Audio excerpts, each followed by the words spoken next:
दोस्तों, इस दीवार को देखो। इसे सुंदर दिखने के लिए नहीं बनाया गया था, इसे टूरिस्टों हेतु फोटो खिंचवाने के लिए भी नहीं बनाया गया था। न ही हवा में ड्रोन उड़ाकर इस दीवार के बेहतरीन वीडियोस निकालने के लिए इसे बनाया गया था। इस दीवार को बनाने का एक ही कारण था, डर। 21,000 किलोमीटर तक फैली यह दीवार अपने आप में अजूबा इसलिए बन जाती है क्योंकि हमारी पृथ्वी की संपूर्ण परिधि ही 40,000 किलोमीटर की है। इसका मतलब है कि यदि इस दीवार को सीधा करके बनाया जाता तो आधी पृथ्वी तक फैल चुकी होती। दुश्मन को दूर रखने की यह विशालता बनाना कितना कठिन रहा होगा, हम न सोच सकते हैं और न ही जान सकते हैं, लेकिन जानने की कोशिश अवश्य कर सकते हैं। तो आपके लिए अनेकों ऐतिहासिक तथ्यों को इकट्ठा करके मैंने आज यह वीडियो बनाया है, इसलिए इसे अंत तक अवश्य देखिएगा, क्योंकि आज आप पृथ्वी की सबसे विशाल दीवार के बारे में कुछ अनोखा जानेंगे। आप जान पाएंगे कि यह अद्भुत निर्माण एक भव्य स्मारक है या एक भयानक शमशान। वैसे इसे पुकारा जाता है चीन की महान दीवार। दोस्तों, आपने शायद सुना हो कि चंद्रमा पर खड़े होकर यदि हम पृथ्वी की ओर देखें तो चीन की महान दीवार वो अकेली ऐसी मानव निर्मित इकाई है जो हमें चंद्रमा से भी दिख जाती है। हालांकि यह दावा केवल एक अफवाह के अतिरिक्त और कुछ नहीं है। चीन की महान दीवार को चंद्रमा से नहीं देखा जा सकता। हाँ, लेकिन पृथ्वी के लो अर्थ ऑर्बिट, जहां हमारे मौसम एवं जीपीएस संबंधित अधिकांश आंतरिक यान चक्कर काटते हैं, से चीन की महान को देखा जा सकता है। और यह भी अपने आप में अनोखी बात है। वास्तव में इंसानों ने इस दीवार के रूप में एक अनोखा चमत्कार ही कर दिखाया है, लेकिन इस चमत्कार के पीछे लाखों लोगों की सिसकियां दफन हैं। वह लोग जो इस दीवार को बनाते हुए दम तोड़ गए, जिन लोगों को जबरन यहाँ निर्माण के लिए लाया गया था, वह जानते थे कि वह फिर से कभी अपने परिवार से दोबारा नहीं मिल सकते, परंतु वह बेबस मजदूर राजा के आदेश के आगे और भी क्या कर सकते हैं। अपने राजा का डर हर हाल में दूर करना था। वह राजा जो अंधेरे और स्ट्रीट के पार छुपे दुश्मनों के डर से कांपता रहता था। सदियों तक उत्तर चीन पर हमले होते रहते। अचानक घुड़सवार सभी गांव एवं नगरों में घुस जाते। यह तेज घुड़सवार एकदम से दिखने और हवा में गायब होने की कला में माहिर थे। वह सिर्फ चोरी के ही नहीं बल्कि खून खराबे के आदी थे। लोगों का अनाज चोरी करने के बाद पूरे के पूरे गांव में आग लगा दी जाती। पुरुषों का कत्ल, महिलाओं के साथ जबरन संबंध बनाए जाते। सिर्फ साधारण इंसानों पर ही नहीं, बड़ी संख्या में आए वह घुड़सवार राजाओं के किलों पर भी हमला करते, और परिणाम उन किलों में भी वही होते: हत्या, बलात्कार, लूट और आग। फिर 247 ईसा पूर्व में एक नया राजा सत्ता में आता है, जिसे चीन का पहला सम्राट भी कहा गया। उनका नाम था king she Huang. She Huang ने पहली बार महान दीवार बनाने का सपना देखा ताकि वह समस्त चीन की रक्षा कर सके, लेकिन इस निर्माण के लिए उन्हें अन्य राजाओं से भी सहयोग और अनुमति की आवश्यकता थी। शी हुआंग ने यह अनुमति ली, हालांकि उनका तरीका थोड़ा अलग था। उन्होंने एक एक करके चीन के सभी 7 बड़े राज्यों पर हमला बोला और उन्हें जीत लिया। यानी अब चीन का अधिकांश हिस्सा शी हुआंग के कब्जे में था। वह राजाओं के राजा यानी महाराजा या कहिए सम्राट बन गए थे। लेकिन सम्राट बनने के बावजूद भी शी हुआंग का डर दूर नहीं हुआ। उत्तर के हमलावर कबीले बड़े ही मजबूत थे जो सम्राट को उसकी औकात दिखा सकते थे। अब उन्हीं कबीलों को रोकना था, जिसके लिए ईसा पूर्व 221 यानी आज से लगभग 2246 वर्ष पहले शी हुआंग की असुरक्षा और शक्ति का प्रदर्शन एक महान दीवार के रूप में शुरू हुआ। सम्राट को मौत से बहुत डर लगता था। इस डर ने एक ऐसे आदेश को जन्म दिया जिसने चीन की कई पीढ़ियों को तबाह कर दिया। सम्राट के लिए उसकी प्रजा यानी इंसान नहीं बल्कि दीवार बनाने के पुर्जे थे। उसने फरमान जारी किया कि साम्राज्य के हर घर से कम एक पुरुष को दीवार बनाने पर हाल ही में आना ही। यह कोई रोजगार नहीं था बल्कि एक ऐसी सजा थी जिसकी कोई समय सीमा नहीं थी। हजारों मील दूर से लोगों को जंजीर में बांधकर ऐसे लाया जाता जैसे वह कोई अपराधी हो। घसीट कर लाए गए लोगों में से किसी को नहीं पता था कि वह वापस भी लौट पाएंगे या नहीं। अब वह से सब एक बंधुआ मजदूर थे। जब राजा के सिपाही किसी गांव में घुसते और रोते बिलखते बच्चों के सामने उनके पिता को घसीटते हुए ले जाते तो बच्चे आंसू भरी आंखों से सिपाहियों के सामने मिन्नतें करते। पत्नियां अपने पतियों के पैर पकड़कर रोने लगती। बूढ़े माँ बाप अपने बुढ़ापे की लाठी को छीनते हुए पथराई आंखों से देखते। जो पुरुष एक बार दीवार बनाने के काम में चला गया, उसके वापस आने की उम्मीद शून्य थी। गांव में सन्नाटा पसर चुका था क्योंकि वहां केवल महिलाएं, बच्चे और बूढ़े ही शेष बचे थे। पुरुषों की यात्रा किसी युद्ध पर जाने के डर से भी हजारों गुना भयानक थी।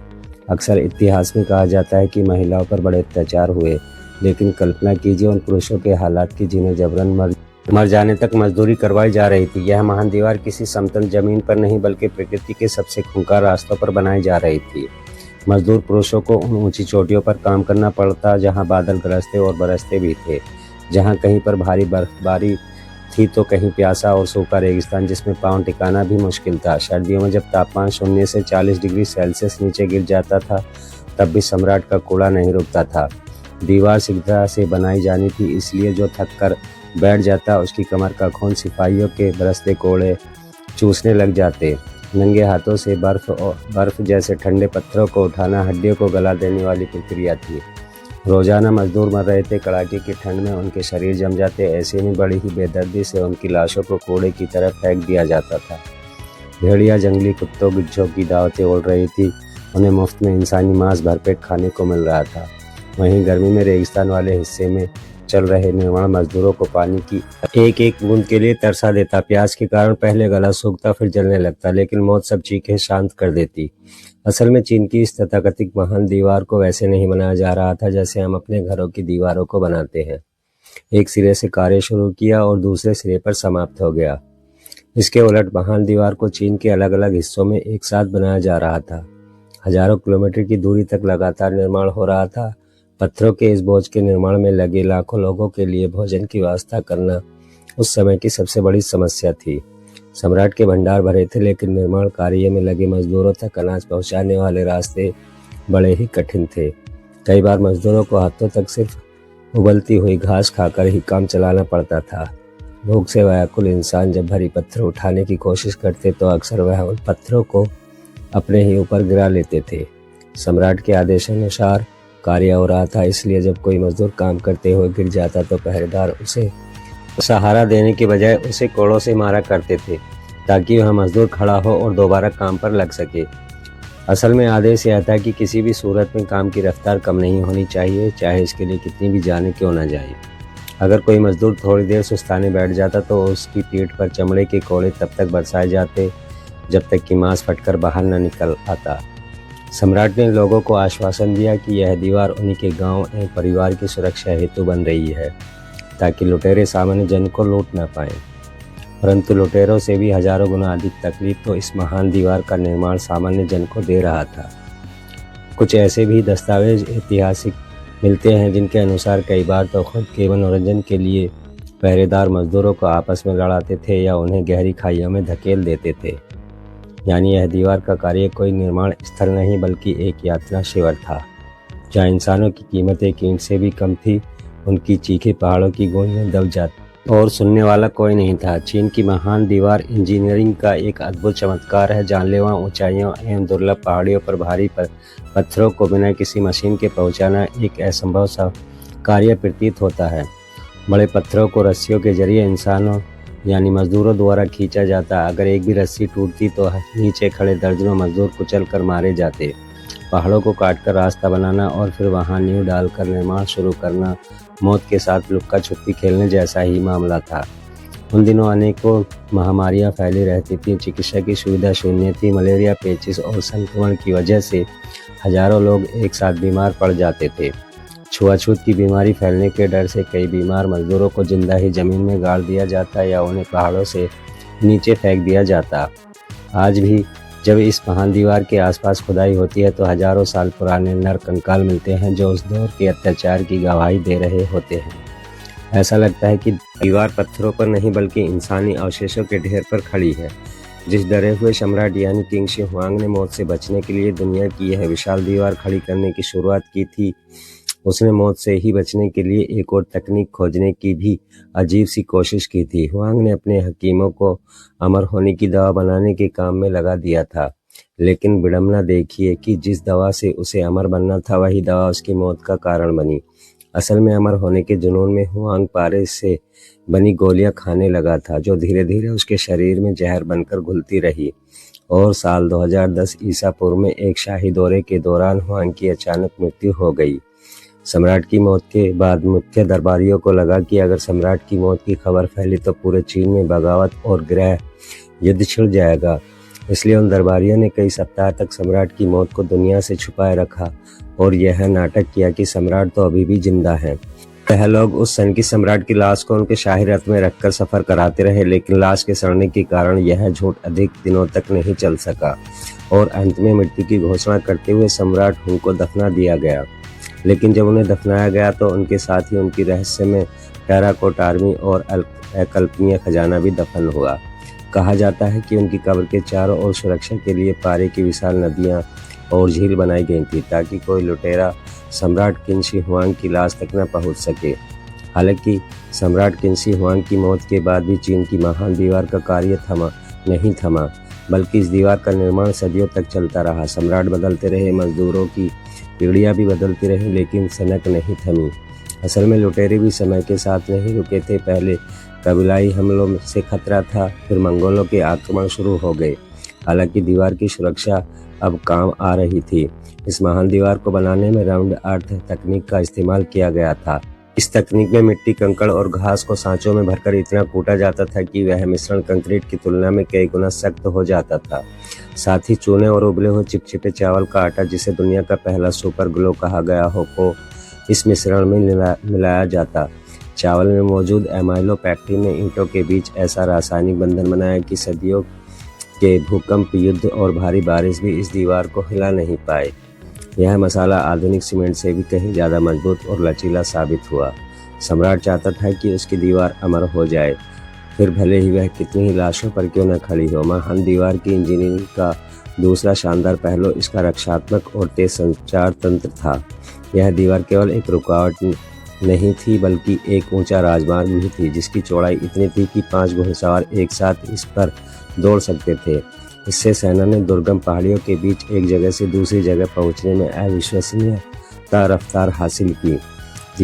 दीवार के हर कुछ 100 मीटर्स पर बने बेकन टावर्स एक तरफ से उस दौर का हाई स्पीड इंटरनेट थे, जिनसे दिन में धुएं और रात में आग के संकेतों के जरिए दुश्मन के हमलों की खबर मात्र कुछ ही घंटों में हजारों मील दूर सम्राट के महल तक पहुंच जाती थी।